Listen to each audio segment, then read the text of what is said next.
प्रधानं सर्वधर्माणां जैनं जयतु शासनम्।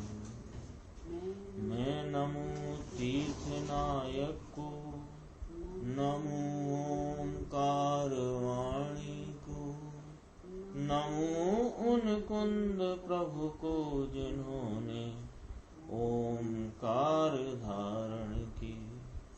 अहो उपकार जिनवर का, कुंद का दिव्य वाणी का, जिन कुंद ध्वनि दाता उन कहान स्वामी का।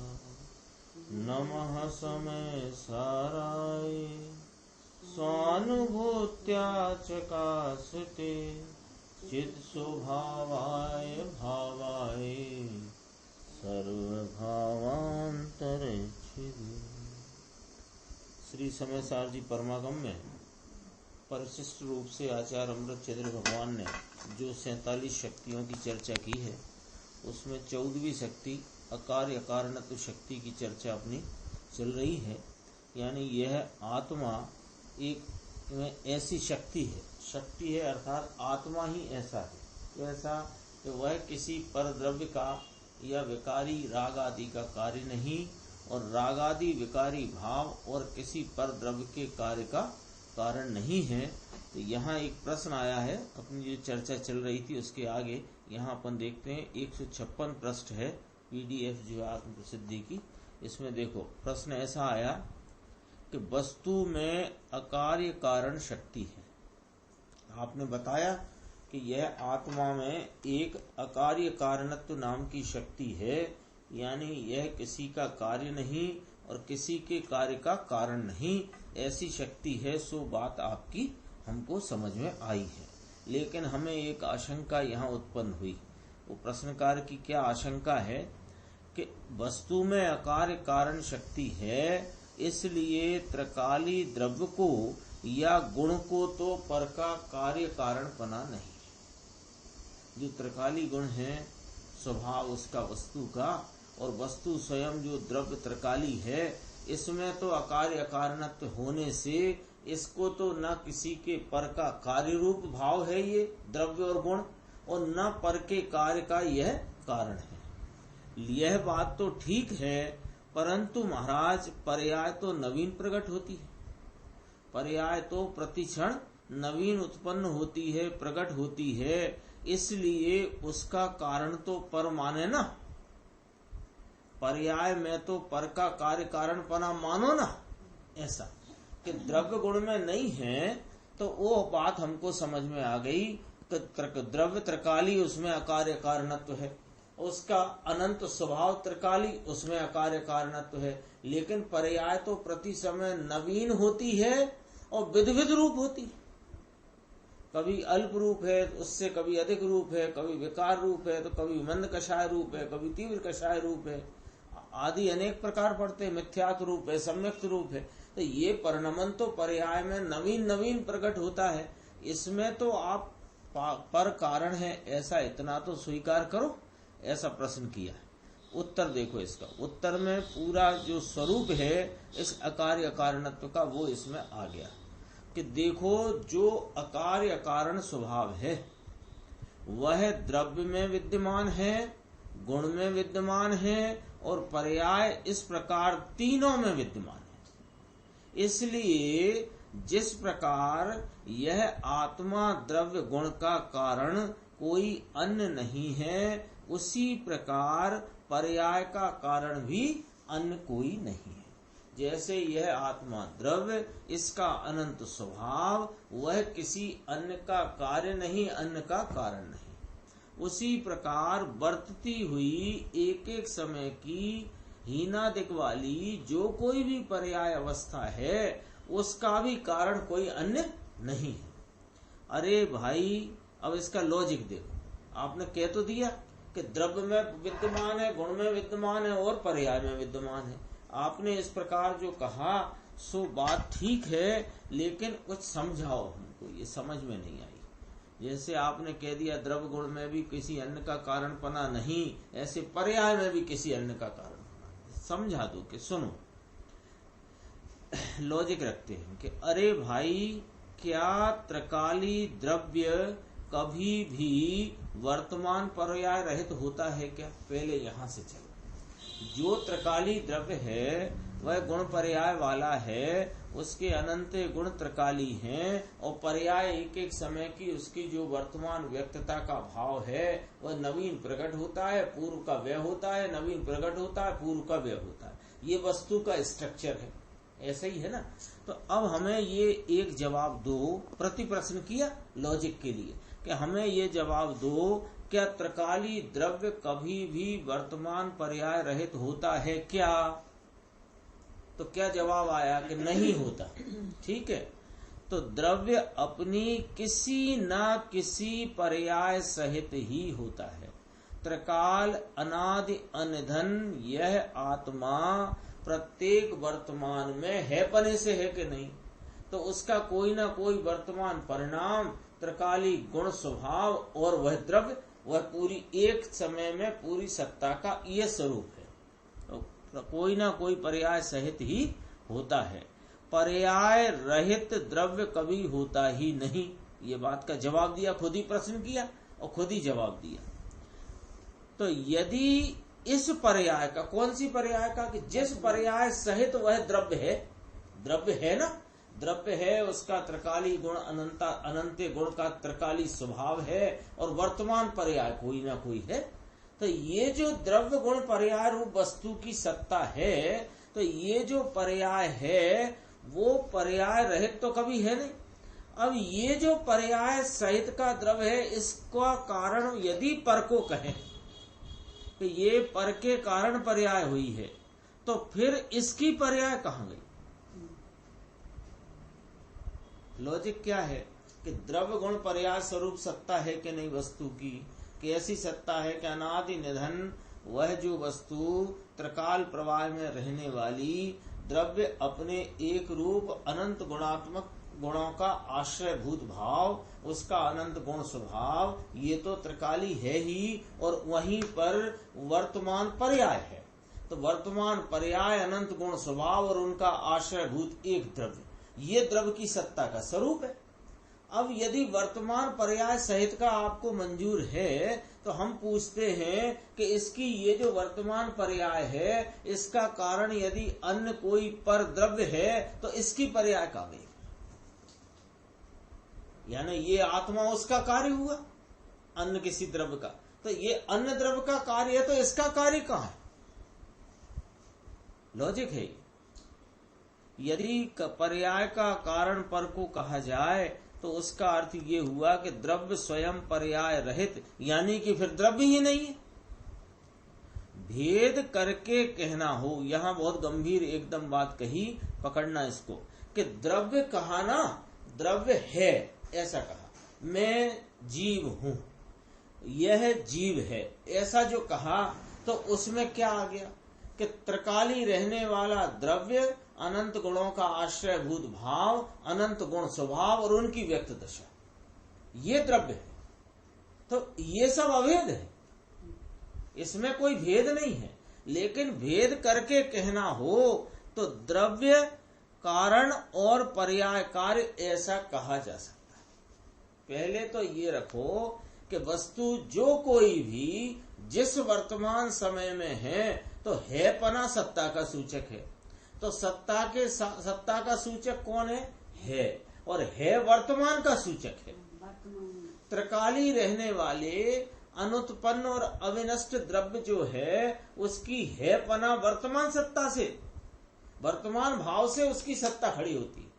अब ये वर्तमान सत्ता स्वरूप जो द्रव्य है, वो द्रव्य गुण पर्याय स्वरूप है, तो वह उसकी अभेद सत्ता है।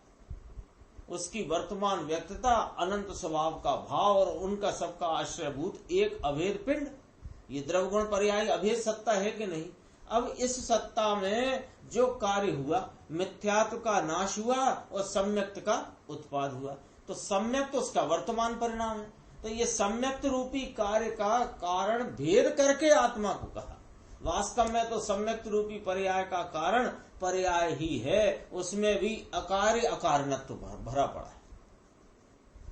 पर्याय जो हुई ना, मिथ्यात्व का नाश और सम्यक्त्व की उत्पत्ति। तो सम्यक्त्व की उत्पत्ति हुई, ये जो उत्पत्ति रूप जो परिणाम हुआ है, इसको कार्य कहना और आत्मा को उसका कारण कहना, ये भेद कथन है। वास्तव में तो वह कार्य भी आप ही स्वयं अपने अकार्य कारणत्व से, उसका अर्थ हुआ द्रव्य। ये कहाँ था, द्रव्य कारण और भेद करके कहना हो तो द्रव्य कारण और पर्याय कार्य ऐसा कहा जा सकता है, क्योंकि पर्याय उस द्रव्य की ही है ना। परंतु यहाँ तो यह भेद की बात ही नहीं लेना है, क्योंकि यह शक्तियों का अधिकार चलता है। शक्तियों के अधिकार में द्रव्य पर्याय सहित शक्ति की को घटाया गया है। कैसे घटाया है, कोई शक्ति ले लो, वीर शक्ति ले लो, तो वीर शक्ति स्वरूप आत्मा है, अनंत गुण वीर शक्ति स्वरूप आत्मा स्वयं वीर शक्ति स्वरूप, उसके अनंत गुण वीर शक्ति स्वरूप और उसकी पर्याय वीर शक्ति स्वरूप, ऐसा घटित करना है। क्योंकि यहाँ शक्ति की व्यक्ति को बताया गया, यहाँ शक्ति है और प्रगटता नहीं है वो नहीं बताया गया है। यहाँ सर्वज्ञत्व शक्ति है तो सर्वज्ञत्व शक्ति का आंशिक भाव भी प्रकटा है, वो सर्वज्ञत्व शक्ति ही है ना। तो यहाँ तो द्रव्य गुण पर्याय तीनों को अकारण सिद्ध करना है, अकार्य अकारण है ना।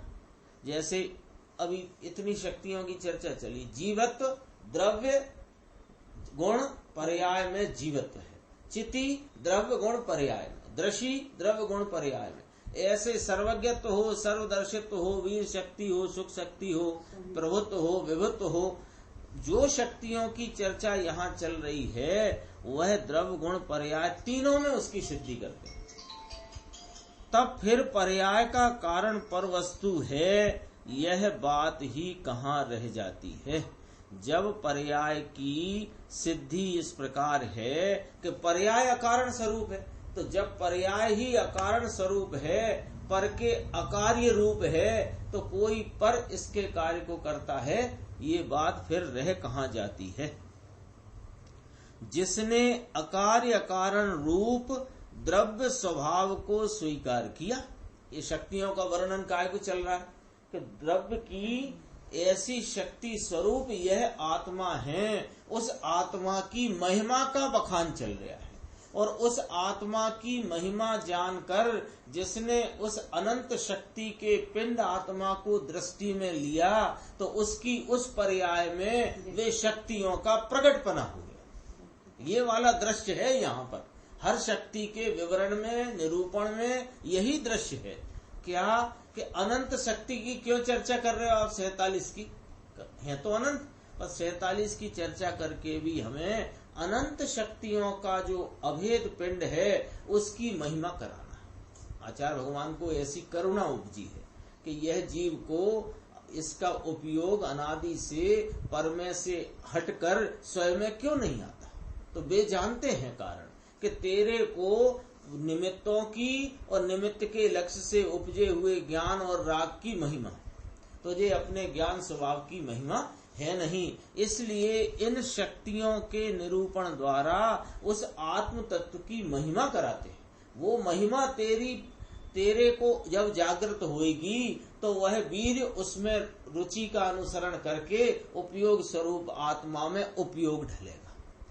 तो जब ढल गया उपयोग, जिसने इस अनंत शक्ति के पुंज को स्वीकार किया, तो उसके परनमन में वह सब शक्तियों का प्रकटपना हो गया। देखो, जिसने अकार्य कारण रूप द्रव्य स्वभाव को स्वीकार किया, उसकी पर्याय भी अंतर्मुख होकर द्रव्य में अभेद हुई है। इसलिए वह पर्याय भी, अब सुनो, वह पर्याय भी राग आदि अशुद्धता का कार्य अथवा कारण नहीं है। और यदि पर का कार्य कारणपना माने तो वह पर्याय पर सन्मुख है और उसने अंतर के द्रव्य को स्वीकार नहीं किया है। और जिसने अंतर के द्रव्य को स्वीकार किया है उसकी दृष्टि भिन्न कारण कार्य पर होती ही नहीं,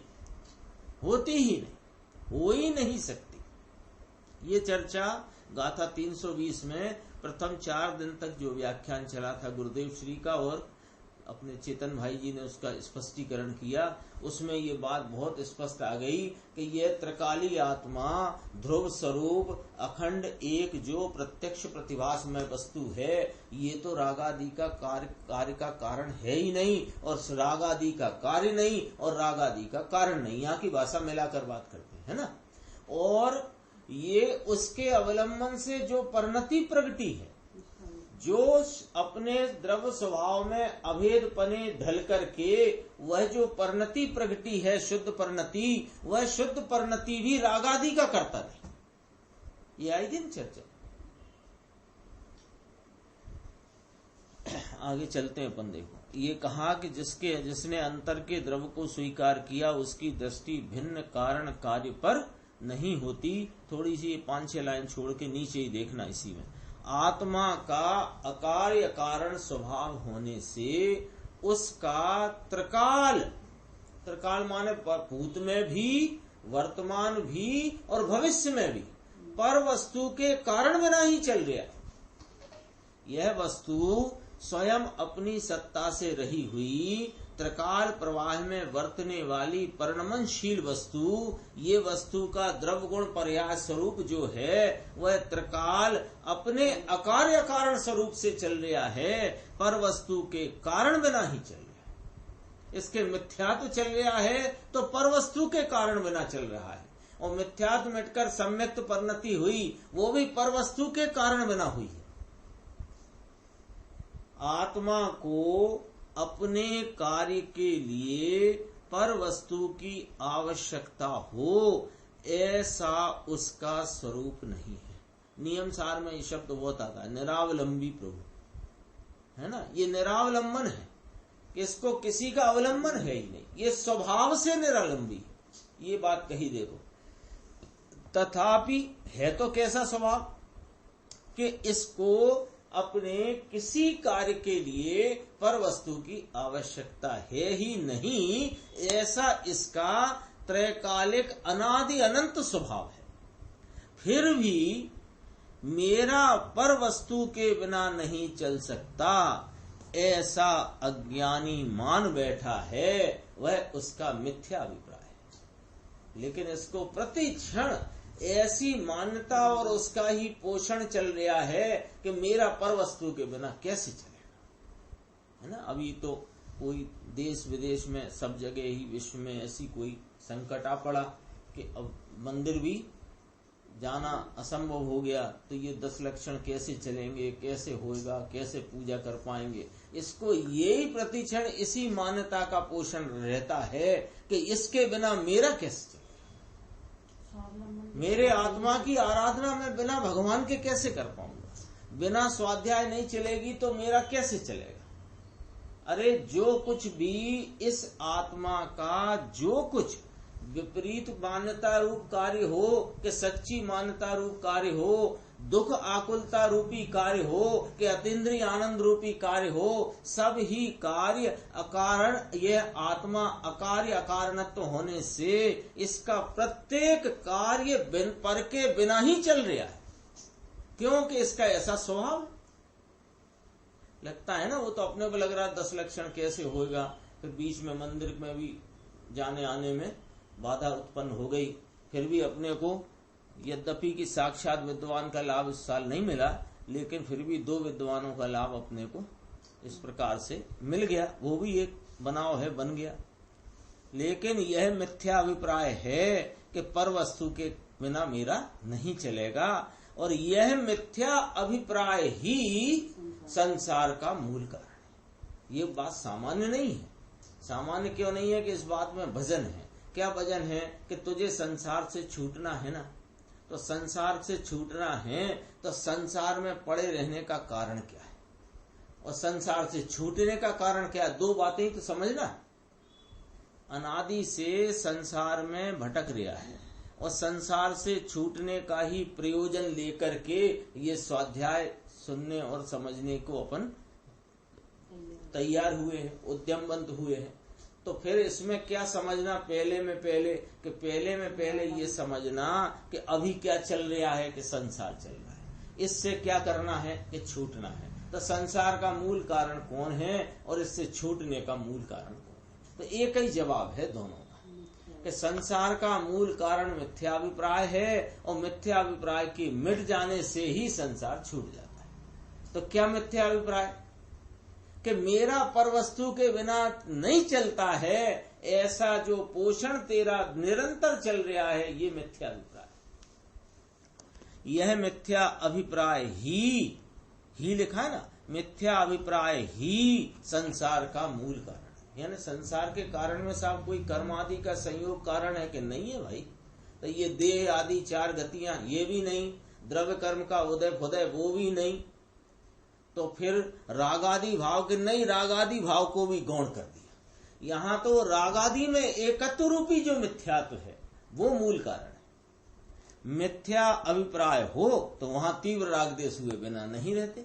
अभिप्राय की मिथ्यापना मिट गया, राग देश भले रह गए हों, वे भी क्रमशः समाप्त होते ही है नियम से। मैं एक स्वतः सिद्ध वस्तु हूं, मेरा कोई कारण नहीं है और न मैं किसी का कारण हूं। यदि मुझे पर के साथ कारण कार्यपना हो तो फिर क्या गड़बड़ हो जाएगी कि स्वयं पर की एकता हो जाएगी। यदि पर का मैं कार्य हूं या पर के कार्य का मैं कारण हूं तो क्या गड़बड़ हो जाएगी कि स्वयं और पर एक हो जाएंगे ना। और फिर तेरा जो स्वतः सिद्ध वस्तु स्वरूप सत्ता सिद्ध है, स्वतः सिद्ध सत्ता है, उसका क्या हुआ? इसलिए मैं पर से भिन्न एक स्वयं द्रव्य ही ना रहूं, फिर किंतु पर द्रव्य हो जाऊंगा। राग आदि भाव हो अथवा अन्य शरीर आदि की क्रिया हो कि द्रव्य कर्म का बंध रूप परिणाम हो, उनका मैं कारण नहीं हूं, कभी के त्रिकाल में कारण नहीं। परंतु मैं तो मेरा एक द्रव्य स्वरूप ही हूं। किसी भी पर द्रव्य के साथ मुझे कारण कार्यपना नहीं है, ऐसी यथार्थ समझ करना वह संसार के नाश का कारण है। ये वाला अकार्य कारणत्व शक्ति का इस सीरीज में जो गुरुदेव ने व्याख्या करी वो तो यहाँ पूरी हो गई।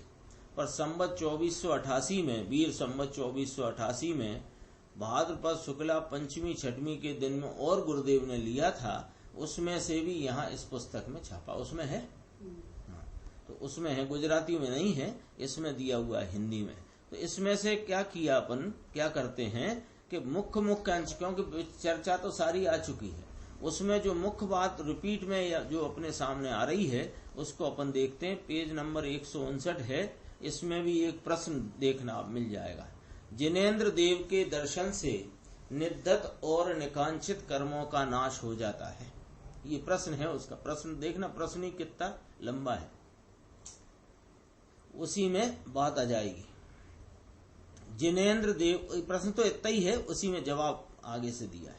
जिनेन्द्र देव के दर्शन से निद्दत और निकांक्षित कर्मों का नाश हो जाता है, चूरा हो जाता है, ऐसा शास्त्र में शब्द आया है ना, कि जिनेन्द्र देव के दर्शन से निद्दत और निकांक्षित कर्मों का नाश हो जाता है। लेकिन महाराज आप तो अकार्य कारणत्व तो समझा रहे। हाँ, तो ये निद्दत निकांक्षित कर्मों का नाश तो खैर पर द्रव्य का है, और उस संबंधी जो यहाँ अशुद्धता वर्त रही है, मलिनता है, विपरीत मान्यता है, उसका नाश फिर भगवान के दर्शन से होता है। ये बात तो लिखी है शास्त्र में। और फिर अकार्य कारणत्व कैसे सिद्ध होता है वो समझा दो। देखो गुरुदेव श्री फरमाते हैं, इसका अर्थ भी इसी प्रकार से है कि निमित्त का ज्ञान कराने के लिए यह व्यवहार न का कथन है, किंतु कोई भी पर द्रव्य तेरा कार्य करने के लिए अयोग्य ही है। अयोग्य ही है, शब्द क्या डाला है? अयोग्य ही है, अक्षम है। और सामान्य भाषा में बोलो, कोई द्रव्य तेरे कार्य को करने में पंगु है और तू किसी के कार्य को करने में पंगु है, लूला। तो जिनेन्द्र देव के दर्शन से जो निद्दत और निकांक्षित कर्मों के नाश की बात शास्त्र में कही, तो वो महाराज क्यों कही है कि वह तो उस समय निमित्त का ज्ञान कराने के लिए व्यवहार नय का उपचार कथन है, जिसका अर्थ होता है कि ऐसा है नहीं। अनंत बार निमित्तों के समीप में तुम गए, किंतु कार्य क्यों नहीं हुआ? बताओ। यदि जिनेंद्र देव के दर्शन से निद्दत और निकांचित कर्मों का नाश हो जाता है, तो तुम तो समूह शरण में साक्षात जिनेंद्र परमात्मा के समक्ष गए, उनकी भक्ति वंदना पूजा इत्यादि करी, उनकी दिव्य ध्वनि का श्रवण किया, श्रवण माने कान में पड़ी, तो भी फिर तुम्हारा कार्य क्यों नहीं हुआ? घातिया कर्मों का उपशम क्षयोपशम या क्षय वह कारण है, और उसके द्वारा आत्मा में सम्यक दर्शन ज्ञान चारित्र का कार्य होगा, ऐसा नहीं है। जिनेंद्र परमात्मा साक्षात विराजते हैं, दिव्य ध्वनि खिरती है, कान में पड़ती है, और नेत्र के अवलंबन से उनके साक्षात दर्शन भी हैं, लेकिन उससे भी नहीं, वे तो अयोग्य हैं ही। घातिया कर्मों का उपशम क्षयोपशम या क्षय होए तो मेरे यहाँ सम्यक दर्शन ज्ञान चारित्र का उदय होए, यह बात भी झूठी है, शास्त्रों में लिखी है। शास्त्रों में व्यवहार में से निमित्त का ज्ञान कराने के लिए उपचार से कथन किया गया है। इसका अर्थ होता है ऐसा है नहीं, और वो यहाँ कह रहे हैं कि ऐसा नहीं। चेतन भाई कह रहे थे समकाल तो है, लेकिन उससे हुआ है ऐसा नहीं। समकाल तो है, समकाल होने पर भी अनुकूलता का आरोप, दो शर्त लगती है उसमें, समकाल हो और अनुकूलता का आरोप किया जा सके।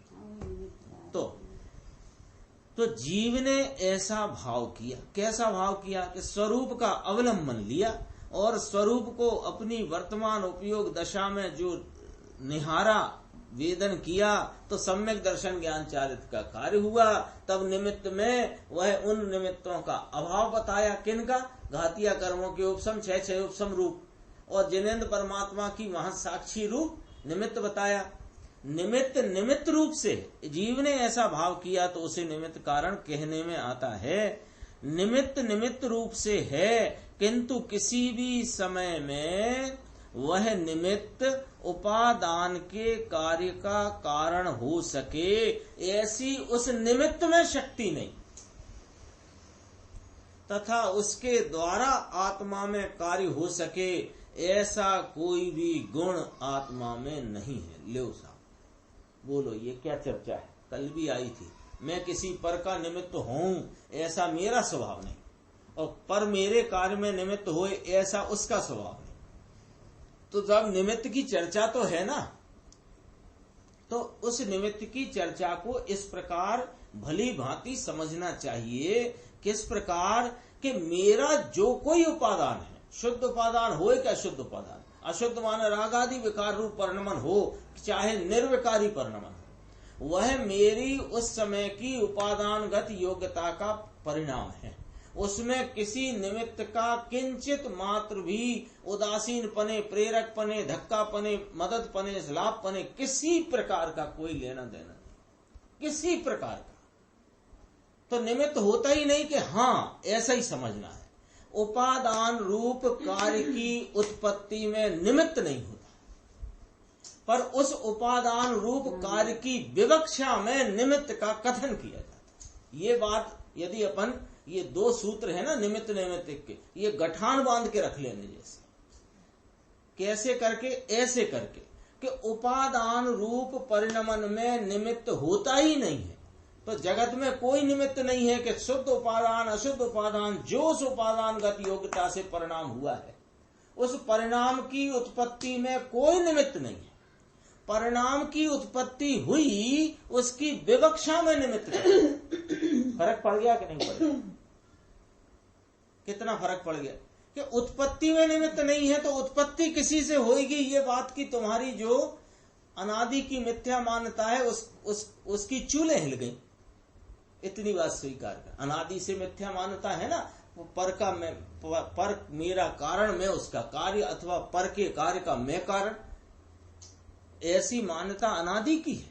ये कर्ता कर्म अधिकार समय सारजी में यही सब बताने को लिखा है कि ये जीव को अनादि से कर्ता कर्म के अज्ञान रूप एकत्व बुद्धि चली आई है। तो वो ही मिटाने की चर्चा वहां की, उसमें से ये अकार्य कारणत्व निकल के आया उसी में से। तो अकार्य कारणत्व क्या कह रहा है कि जो कोई भी किसी द्रव्य का, मुझ द्रव्य की बात करो, अपन किसी की क्यों करो, मेरे द्रव्य का जो कोई विकारी निर्विकारी परिणाम है उसकी उत्पत्ति में जगत का कोई निमित्त नहीं।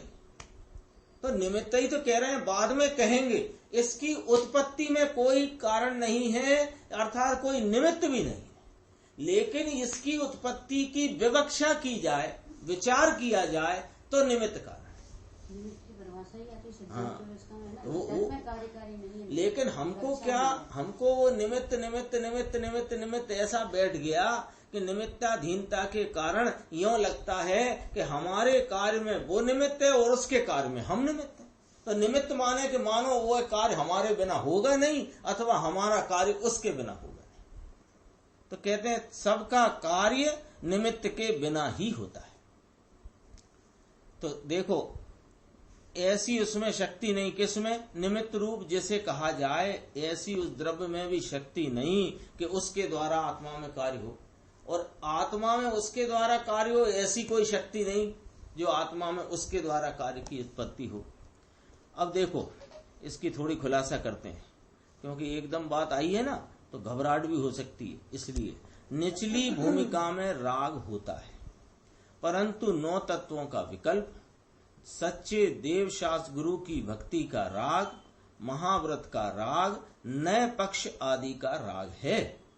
इसलिए आत्मा में शुद्ध श्रद्धा ज्ञान चारित्र है ऐसा नहीं है, और भूमिका अनुसार ऐसा राग बिल्कुल ना हो, मात्र छठे गुणस्थान के योग केवल वीतरागता ही हो ऐसा भी नहीं।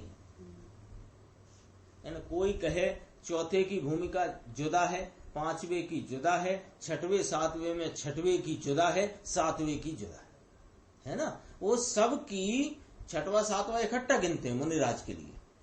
अवरति सम्यक दृष्टि चौथा, श्रावक में अवरति श्रावक व्रति श्रावक दोनों 5वें में आए, और 6वें 7वें में मुनिराज आए।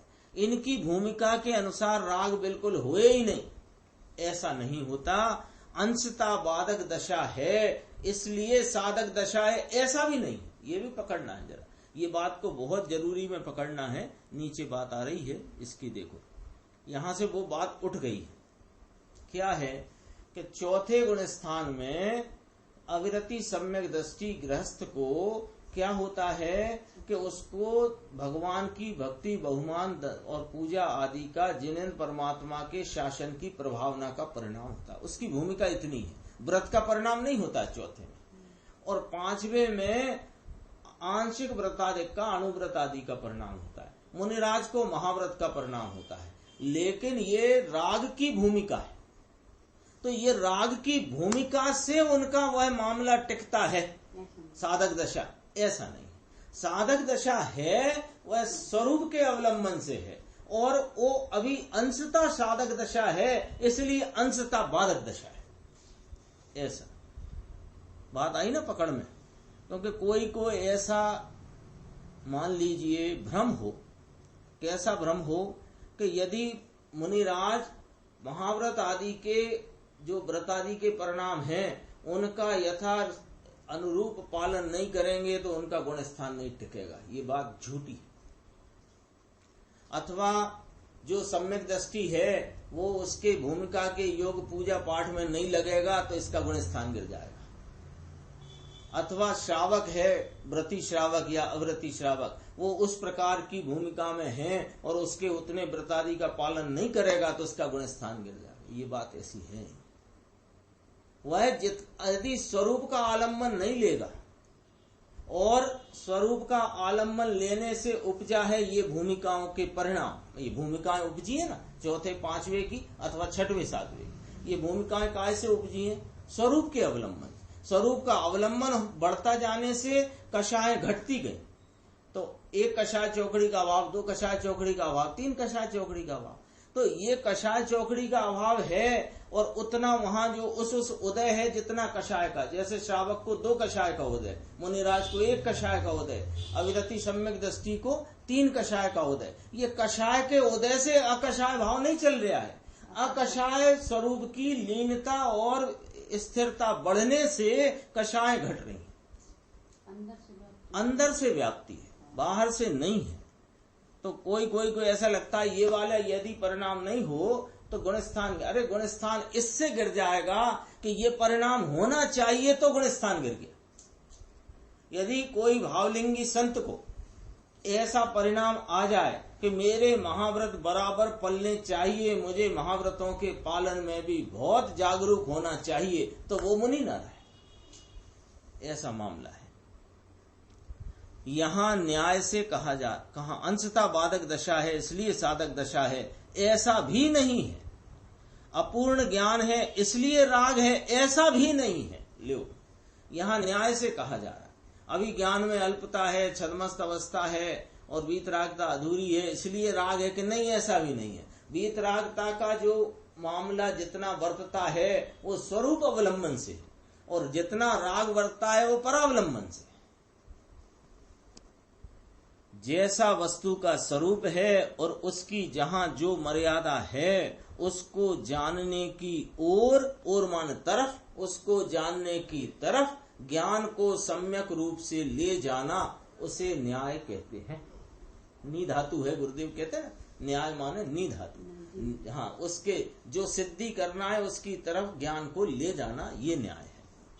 फिर देखो, वीतराग भाव है वही मोक्ष मार्ग है, और उस कार्य की उत्पत्ति के लिए कोई क्षेत्र संयोग या काल या कारण हो सकते हैं, ऐसा नहीं है। शास्त्र में व्यवहार के कथन आते हैं, किंतु उसका अर्थ इतना है, ये हमेशा लगा लेना कि उपादान निज गुण जहां तह निमित्त पर होए। ऐसा जानना ये व्यवहार के ज्ञान का प्रयोजन है। ये क्या कहना चाहते हैं? व्यवहार का ज्ञान माने निमित्त की, वो उपादान के निरूपण में निमित्त की चर्चा, वो क्या है? व्यवहार का ज्ञान।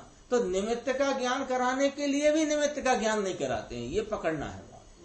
वो उपादान की उत्पत्ति हुई तो क्यों हुई, कैसे हुई, आदि इत्यादि का विवरण है वो। तो कहते हैं व्यवहार के ज्ञान का प्रयोजन क्या है? उपादान की जो उत्पत्ति है उसको जानने के लिए, उसकी निरूपण है, उसकी प्ररूपणा है। भगवान श्री अमृतचंद्र आचार्य देव कहते हैं, तुझमें अकार्य कारणत्व नाम का एक गुण ऐसा है कि पर से तेरा कार्य नहीं होता और तू पर का करता नहीं है, तू पर का स्वामी नहीं है। मात्र अभूतार्थ नय से निमित्त करता कहना, यह तो कथन मात्र ही है, वस्तु स्वरूप ऐसा नहीं है।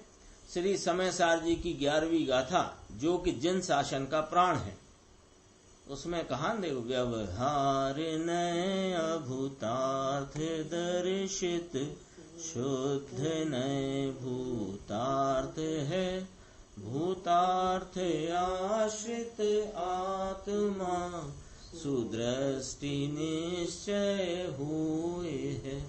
इसमें लिखा है ना, उसी पर से घटाते हैं। देखो, क्या किसी से किसी अन्य का कार्य नहीं हो सकता? ऐसा प्रश्न अपने सामने खड़ा करो, या यहाँ पर खड़ा किया चर्चा में। क्या खड़ा किया? क्या किसी से किसी अन्य का कार्य नहीं हो सकता क्या? तो कहा विरोध है, एकांत है, निमित्त व्यवहार को उड़ाते हैं। भाई ऐसा संयोगी दृष्टि वाले पुकार कर, यानी किसी से किसी अन्य का कार्य नहीं हो सकता, ऐसा ही वस्तु का स्वरूप है। लेकिन आगम में अथवा अनेक प्रकार की निरूपण और प्ररूपणाओं में निमित्त के द्वारा उपादान का ज्ञान कराया जाता है। तो इसको क्या भ्रमणा हो जाती है कि ऐसा निमित्त होने से यह कार्य हुआ, अथवा ये निमित्त आया तो ये कार्य हुआ। ऐसी इसको जो भ्रमणा खड़ी हो गई है, इसी को कर्ता कर्म की प्रवृत्ति का अज्ञान कहा गया है। तो ये क्या है? जब इसको कहो कि कोई निमित्त से कार्य नहीं होता, तो इसको लगता है कि अरे तुम तो विरोध करते हो आगम का, तुम एकांत तानते हो, तुम निमित्त को उड़ा देते हो, तुम व्यवहार को उड़ा देते हो। ऐसी पुकार कौन करता है?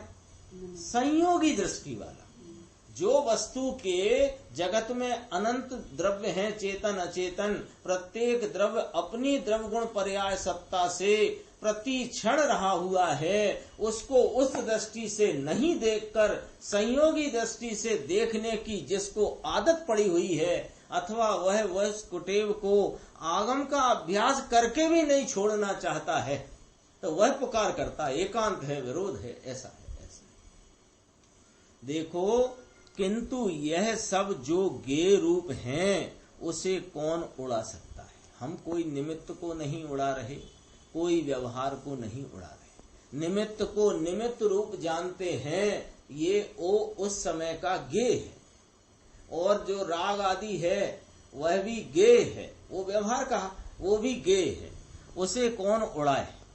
लेकिन व्यवहार को निश्चय मानने लग जाओ, ये किसने कहा? निमित्त से उपादान में कार्य होता है, ये किसने कहा? ये तो किसी आचार्य ने नहीं कहा। शास्त्र में स्पष्ट लिखा है कि अकार्य कारणत्व शक्ति और 6 कारक, कर्ता, कर्म, करण, संप्रदान, अपादान और अधिकरण शक्ति प्रत्येक द्रव्य में, प्रत्येक समय में स्वतंत्र है। इसलिए अन्य कारणों की खोज करने की व्यग्रता, आकुलता तेरी व्यर्थ है, फालतू है, इससे कोई जरूरत नहीं है इसकी। आत्मा में तीनों काल स्वभाव रूप अनंत शक्तियां हैं। शक्तिवान आत्मा में रागादि विभाव भाव नहीं है। दया, दान, व्रत, तप, भक्ति का शुभ राग आता है, किंतु उसकी मर्यादा काय में जाती है? आश्रव और बंध तत्व में जाती है।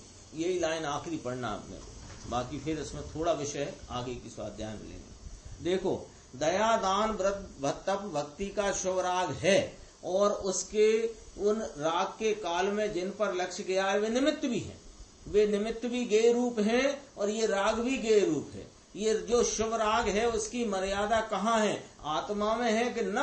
उसकी मर्यादा आश्रव बंध तत्व में। शक्तिवान आत्मा में आश्रव है ही नहीं। ये आश्रव बंध तत्व की मर्यादा में बरतने वाला राग, उसका फल संसार है। शक्तिवान आत्मा में आश्रव है ही नहीं। इस प्रकार निर्णय करना चाहिए। ये अपनी चर्चा आई, थोड़ी सी चर्चा इसमें और है, अपन आगे की स्वाध्याय। निज निधि निज में बताई, यह अनंत उपकार है, उसके लिए जिन वाणी माँ को वंदना शत बार।